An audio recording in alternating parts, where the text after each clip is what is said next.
Welcome back বন্ধুরা, আশা করি তোমরা খুব ভালো আছো। তো আজকে চন্দননগরে চলে এলাম। চন্দননগরে যেই শোভাযাত্রাগুলো আলোতে যায় না সেইগুলো তোমাদের দেখাবো, ঠিক আছে।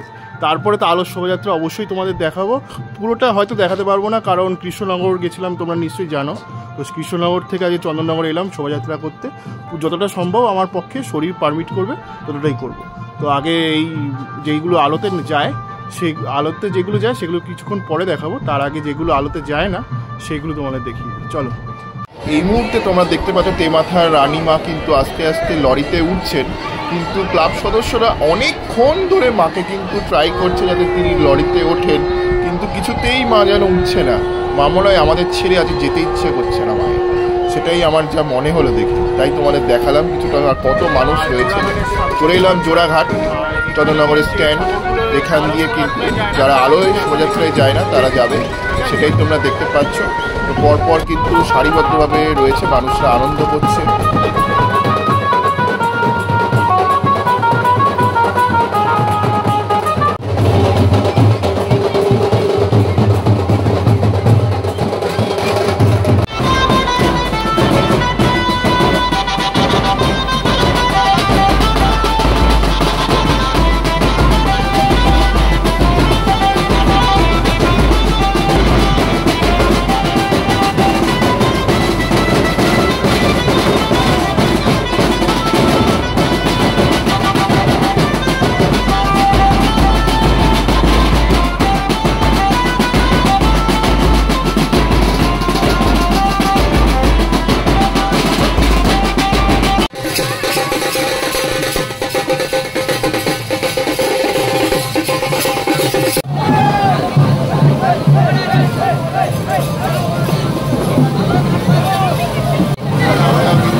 এখানে চন্দ্রনগর স্ট্যান্ডের ঘাটে যে জগদ্ধাত্রী বিসর্জন হচ্ছে সেটা তোমাদের দেখাচ্ছি। দেখো খুব সুন্দর করে কিন্তু এখানে প্রশাসন এই বিসর্জন প্রক্রিয়াটা সম্পন্ন করছে, সেটাই তোমরা দেখছো। আর এত বড় বড় ঠাকুর কি সুন্দর মেকানিজম ভাবে কিন্তু ওনারা মানে বিসর্জন করে। মানে এই যে বড় বড় ঠাকুরগুলো রয়েছে, এই বড় বড় ঠাকুরগুলোকে বাঁশের যে কঞ্চি থাকে না, সেই কঞ্চি দিয়ে আস্তে আস্তে মাকে ঠেলা হয়। তারপরে মা কিন্তু উপরে মানে উপর দিয়ে নিচের দিকে পড়ে আর কি। এইভাবে পুরো বিসর্জন প্রক্রিয়াটা চলে, আর খুব সুন্দর টেকনিক্যালি খুব সুন্দরভাবে কিন্তু বিসর্জনটা করা হয়, সেটাই তোমরা দেখছো রানীঘাটে। আর এরা যারা বিসর্জন করছে এরা আলো শোভাযাত্রায় যায় না, তাই এরা কিন্তু ওই দুপুরবেলা 12টা থেকে সন্ধ্যে 6:30 পর্যন্ত বিসর্জন করতে পারে, ঠিক আছে। সেটাই তোমরা দেখছো। তো সেই বিসর্জন প্রক্রিয়াটাই শুরু করে মানে তোমাদের দেখাচ্ছি এই রানীঘাট থেকে সরাসরি। আশা করি তোমাদের ভালো লেগেছে। আমার তো প্রথমবার এই বিসর্জনটা আমি দেখলাম নিজের চোখে এবং তোমাদেরকেও দেখালাম। দেখো শুধু ক্লাব কমিটি এবং আর প্রশাসনের কিছু অফিসার ছাড়া এই অংশে কোনো মানুষকে ঢুকতে দেওয়া হয়নি, কোনো প্রেস মিডিয়াকেই দেওয়া হয়নি। তো আমি যেহেতু ব্লগার, তো আমি একটা জায়গা থেকে তোমাদের এই সামনে তুলে ধরছি। দেখো এখানে কিন্তু একটা প্রতিমা আসছে, দেখতে পাচ্ছ। খুব আস্তে আস্তে করে মাকে কিন্তু নিয়ে আসা হচ্ছে বিসর্জন ঘাটে, কারণ জায়গাটা ভীষণ স্লান্টিং। তো একটু যদি এদিক ওদিক হয় তাহলে মা কিন্তু একদম স্লিপ খেয়ে ঘাটের দিকে ঢুকে যাবে। তো সেই কারণে কিন্তু খুব আস্তে করে খুব আস্তে করে কিন্তু মাকে নিয়ে আসা হচ্ছিল এই অংশটাতে, সেটাই তোমরা দেখছো কিন্তু।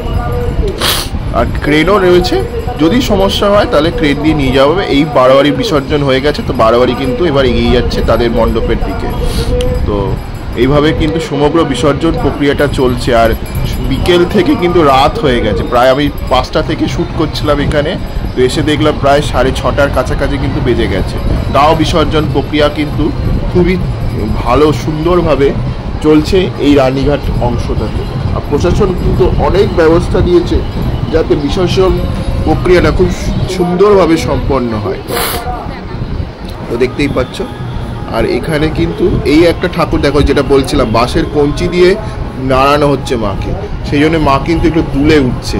এই যে আমার একদম রাইট সাইডের যে ঠাকুরটা সেটা তোমরা দেখতে পাচ্ছ, ঠিক আছে। লঞ্চে বসলে মানে যাওয়া যেত, লঞ্চে আবার টাকা ফাঁকা নেয় আর কি, 100 টাকা 150 টাকা করে নেয় ভালো করে ভিডিও করার জন্য। সেই জন্য আমি লঞ্চে যাইনি, ফ্রি জায়গা থেকেই করছি। তারপরে তো আবার শোভাযাত্রা যেতে হবে, সেই কারণে এইখান থেকে তোমাদের দেখানো। এই যে এই মা কিন্তু পড়বে আর কিছুক্ষণের মধ্যেই, তাকে কিন্তু নড়ানো হচ্ছে দেখতেই পাচ্ছ, ঠিক আছে। আর আরেকটা বারোয়ারির প্রতিমা কিন্তু এগিয়ে আসছে দেখতে পাচ্ছি, এই মাও পড়বে আর কিছুক্ষণের মধ্যেই। সেটা আমি দেখাবো যে মা পড়ে গেলেন কিছু, ঠিক আছে। বারোয়ারিরা নৃত্য করছে, নাচ করছে। তো এইভাবেই তাদের যে আনন্দ, তাদের মনের যে কষ্ট সেটাকে তারা আনন্দ করার মাধ্যমে কিন্তু করছে। আর এই বারোয়ারি মা পড়লেন মা, দেখলে নিশ্চয়ই, ঠিক আছে। এই মা পড়ে গেলেন কিন্তু জলে। আবার আরেকটা দুটো প্রতিমা রয়েছে। প্রথমে আমার মিডিলে যে সবচেয়ে বড় প্রতিমাটা রয়েছে, এটা বারাসাত দক্ষিণের প্রতিমা, ঠিক আছে। সেকেন্ডটা সেটা তোমরা দেখবে আর কিছুক্ষণের মধ্যে। সেই মাও কিন্তু পড়বে জলে। এই যে আস্তে আস্তে কিন্তু মাকে, এই দেখো দাদা কিন্তু এই বাঁশের কঞ্চির জলে কিন্তু মাকে ফেলছে, এই মা পড়লো, এই মা জলে পড়ে গেলেন। এটাই হচ্ছে চন্দননগরের বিসর্জন প্রক্রিয়া।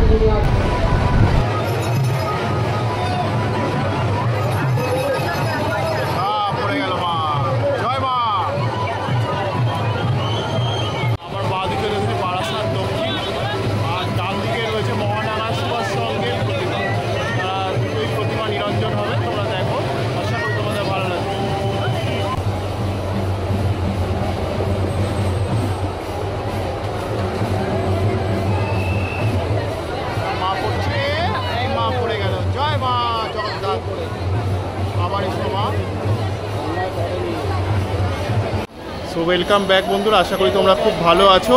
তো আজকে আলো শোভাযাত্রার কিছুটা অংশ তোমাদের দেখাবো, আশা করি তোমাদের ভালো লাগবে। আর নোনাটলা দিয়ে স্টার্ট করছি, পরপর জ্যোতির্মঠ দিয়ে মানকুণ্ডুর অবধি দেখাতে থাকবো। আশা করি তোমাদের ভিডিওটা ভালো লাগবে, একদম স্কিপ না করে পুরোটা দেখতে থাকো। চলো ভিডিওটা শুরু করি এবং তোমাদের দেখাই এক এক করে, চলো।